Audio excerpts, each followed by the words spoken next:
ప్రజలను నేరుగా కలిసి వారి సమస్యలు తెలుసుకోవడం కోసం హుస్నాబాద్ పట్టణంలో కమ్యూనిటీ కాంట్రాక్ట్ ప్రోగ్రాం నిర్వహించారు. ప్రజల రక్షణకు సంబంధించి మరియు ప్రజలకు సెన్సార్ సెక్యూరిటీ భద్రతా భావం కలిగించడం గురించి కమ్యూనిటీ కాంట్రాక్ట్ ప్రోగ్రాం నిర్వహించారు. అలాగే ఈ సందర్భంగా గ్రామ ప్రజలకు రక్షణ పరంగా తీసుకోవాల్సిన చర్యల గురించి అడిగి తెలుసుకున్నారు. ప్రజల రక్షణకు సంబంధించి అలాగే ప్రజలకు భద్రతాభావం సెన్స్ ఆఫ్ సెక్యూరిటీ కల్పించడం గురించి కార్యక్రమం నిర్వహించినట్లు తెలిపారు.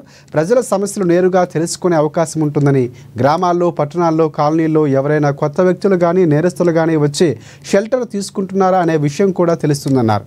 కమ్యూనిటీ కాంటాక్ట్ ప్రోగ్రాం నిర్వహించడం జరుగుతుందన్నారు రాంబాబు. గంజాయి, డ్రగ్స్, ఇతర మత్తు పదార్థాలపై అప్రమత్తంగా ఉండాలని సూచించారు.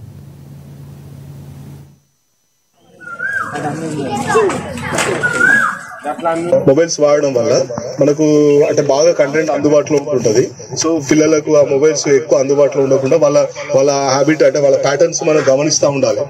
ఓకేనా, ఫోన్లలో ఏమన్నా కొంచెం ఎక్కువసేపు వాళ్ళు స్పెండ్ చేసినా మనం చూసి వాళ్ళని కొంచెం ఇనిషియల్ స్టేజ్ లోనే ఆపగలిగితే మనము కొన్ని ప్రివెంట్ చేయగలుగుతాం.